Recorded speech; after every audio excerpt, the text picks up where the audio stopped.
Et bonjour à tous et bienvenue dans cette nouvelle vidéo. Toi aussi t'en as marre des courbatures, des muscles qui tirent après une grosse séance, t'arrives plus à descendre les escaliers après une grosse course. On va voir ici quelques points pour t'aider à récupérer de la meilleure façon possible. C'est parti!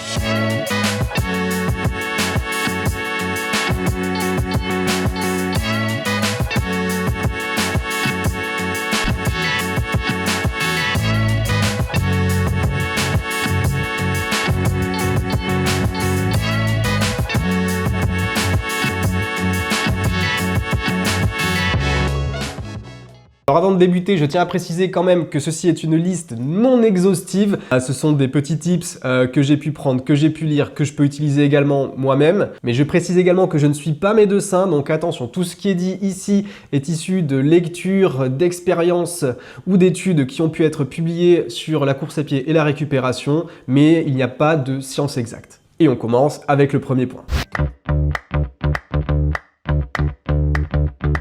Donc le premier point, c'est l'hydratation. Donc l'hydratation, comme vous en doutez, c'est extrêmement important. On vous le dit et on vous le répète tout le temps, de bien boire pendant les efforts, avant et après également. Et cela, c'est fait pour aider à éliminer les toxines et aider vos muscles à se régénérer. Il faut savoir que le corps est constitué à peu près à 60% d'eau, que quand vous allez faire du sport, vous allez dépenser de l'énergie, mais également beaucoup de sueur. Et donc, il va falloir recréer ces stocks et éviter d'être en manque d'eau. Donc, c'est important de boire avant un effort pour éviter d'être déshydraté pendant sa course ou pendant son entraînement. Boire aussi pendant l'effort, ça peut être important en fonction de la durée de cet effort. Si c'est simplement un footing de 10 minutes, vous n'allez pas assez entamer vos réserves d'eau pour avoir besoin de boire pendant. Mais quand cela peut s'étendre sur plusieurs heures, par exemple, là, ça va être important de rester hydraté.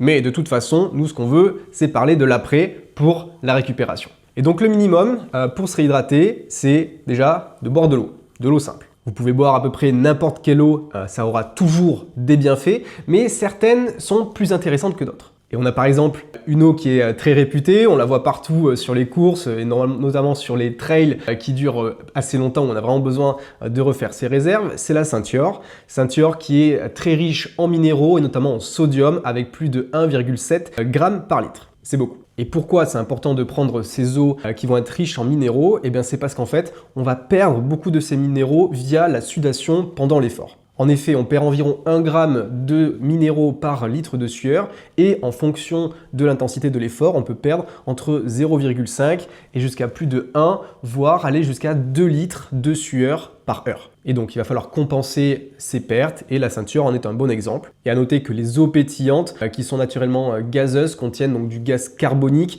à l'intérieur qui va également aider à refaire ces stocks. Ensuite, on peut également mélanger à l'eau des électrolytes. Alors les électrolytes, qu'est-ce que c'est? Eh bien, les électrolytes, ce sont des minéraux qui sont présents dans presque tous les liquides et toutes les cellules de notre corps et qui vont servir à réguler les réactions chimiques du corps et également à maintenir l'équilibre entre tous ces fluides. Et donc, eh bien, ces électrolytes, donc ces minéraux, on les perd naturellement, comme dit précédent, par la sudation, mais également par les urines. Ces phénomènes sont accélérés par le sport et donc il va être important de les recharger. Et donc, eh bien, ces électrolytes, eh bien, ça s'achète dans le commerce. Ça peut être sous forme de poudre, mais également sous forme de pastilles, comme on l'a ici dans ces deux exemples. Et donc, ce sont voilà, des pastilles comme ceci que l'on vient mélanger dans une gourde. C'est environ une pastille pour 500 ml. Et donc ces pastilles, eh bien, elles contiennent plein de minéraux qui vont aider à refaire votre stock pendant, avant ou après un effort. Bon, et si toi non plus, comme moi, tu n'aimes pas trop la Ceinture, les eaux pétillantes et que tu n'as pas forcément envie d'acheter des électrolytes comme ça, eh bien, je vais te donner ma petite recette que j'utilise pour récupérer après des grosses séances ou des grosses courses. À noter que cette recette, je te la mets également en description, comme ça tu n'as pas besoin de prendre des notes pendant que je parle. Donc pour ça, tu vas commencer par prendre de l'épar. L'épar, une bouteille d'épar de 1 litre, mais on va en prendre qu'environ 75 centilitres, puisqu'on va rajouter des choses dedans. Pourquoi l'épar? Eh bien parce que l'épar est une eau qui est très riche en calcium et en magnésium. Donc à ça, tu vas ajouter 2 pincées de bicarbonate de sodium. Alors pourquoi le bicarbonate de sodium? Eh bien parce qu'il va aider à réguler le pH sanguin qui a été acidifié par l'acide lactique produite par l'effort. Et ça va remplacer également ce que l'on trouve naturellement dans les eaux pétillantes comme la ceinture de tout à l'heure. On va rajouter également une pincée de sel, donc pour le sodium et les pertes liées à la transpiration. Le jus d'un demi-citron pressé, donc c'est un rôle antioxydant qui va permettre de maintenir l'équilibre acido-basique dans le corps et ça a également un apport en vitamines. Et enfin, tu vas venir compléter la bouteille avec environ 25 centilitres de jus de raisin pour apporter du goût d'une part, mais également des glucides puisqu'il va falloir également refaire son stock. Et voilà. Tu mélanges un peu et t'es parti pour ta récupération. Donc le second point maintenant, ce sont les protéines. Donc les protéines, c'est quelque chose de très important et qui va venir vraiment faciliter la régénération musculaire. Et donc ces protéines, eh bien, il faut savoir qu'il est plus intéressant de les consommer entre 30 minutes et 1 heure après l'effort, car c'est à ce moment-là que les muscles vont être plus sensibles à l'absorption des acides aminés. Et donc, eh bien, par conséquent, l'effet va être plus rapide et plus important. Et donc les protéines, eh bien, on peut les consommer sous différentes façons. Eh bien, ça peut être de la protéine en poudre que l'on va consommer sous forme de shaker, mais également on peut trouver des barres protéinées ou alors prendre un bon gros steak après sa course. Donc troisième point maintenant, la récupération active. Faire du sport après du sport pour récupérer du sport. Tout un concept. L'idée en fait, c'est que l'arrêt du mouvement après un effort va favoriser le stockage de déchets dans les muscles et ce qui va pouvoir entraîner des raideurs et des courbatures. Et c'est ça qu'on veut éviter. Et donc le but de la récupération active va être de relancer le système sanguin pour accélérer l'élimination et l'évacuation de ces déchets. Et la récupération active, eh bien, c'est quelque chose que l'on voit très souvent à la télé au mois de juillet pendant le Tour de France, où une fois qu'ils se sont envoyés 180 bornes de vélo avec 5000 mètres de dénivelé 15 jours d'affilée, on voit les cyclistes remonter sur un vélo sur un home trainer pour continuer à tourner les jambes. Et bien voilà, c'est pour récupérer plus vite. Après j'avoue, c'est parfois plus facile à dire qu'à faire, on n'a pas forcément envie de remettre ses jambes en mouvement quand on peut plus les bouger. Quatrième possibilité maintenant, surélever les jambes, mettre ses jambes en l'air. Méthode qu'on appelle également la technique à Lilian Thuram.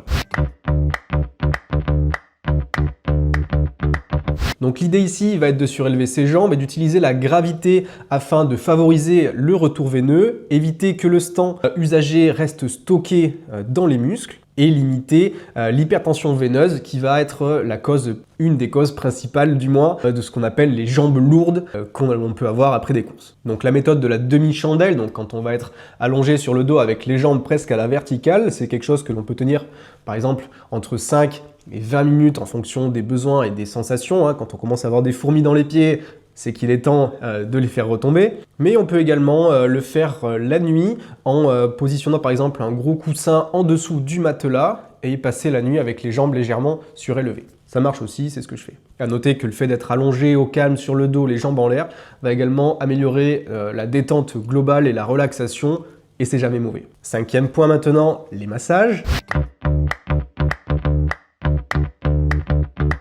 Donc le but ici va être de venir drainer et stimuler la circulation sanguine intramusculaire de façon mécanique. L'idée est ici encore la même, elle est de venir éliminer les déchets contenus dans les muscles via le courant sanguin.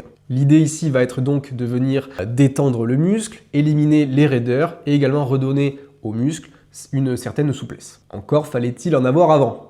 Les massages ont aussi un effet sur le système lymphatique pour éliminer les déchets, mais c'est pas ma spécialité du tout, donc je ne vais pas continuer sur le sujet, mais je vous laisse vous renseigner si ça vous intéresse. Et enfin, les massages vont également normalement apporter une sensation de bien-être, ce qui ne fait jamais de mal et aide à se relaxer après un gros effort, même si parfois les massages peuvent être également bien douloureux. Donc pour se faire masser ou pour se masser, différentes possibilités. Tout d'abord, un kiné ou un professionnel qui aura des techniques bien précises pour aider à drainer les muscles. L'automassage également, c'est faire la même chose mais essayer de le faire tout seul. Ça c'est quand on n'a rien du tout sous la main et qu'on n'a personne pour s'aider. Alors c'est mieux que rien, mais le problème c'est que c'est quand même très peu pratique, notamment de se masser certains muscles, et l'efficacité est peut-être pas si intéressante que ça. Ensuite, on peut avoir l'utilisation de rouleaux de massage qui peuvent être à la main ou également en utilisant le poids du corps pour venir bien masser et appuyer une pression plus intense sur les muscles pour les masser. On a également la possibilité d'utiliser ce qu'on appelle des pistolets de massage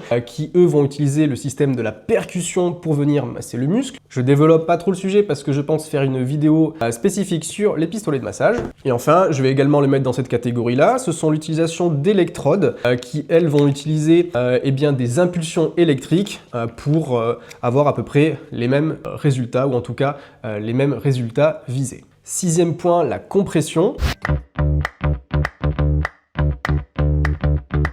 Donc ici aussi, eh bien, le but va être d'améliorer le retour veineux grâce à l'application d'une compression du muscle. Cela va permettre eh bien, une élimination plus rapide des déchets, mais également de réduire le gonflement du muscle à cause, ou plutôt grâce à une restriction de l'espace disponible. Pour cela, différentes possibilités. On a tout d'abord l'utilisation de vêtements de compression. Donc ça peut être un lycra long. Alors je n'ai pas le mien, j'ai des lycra basiques, mais ça va prendre vraiment toutes les jambes.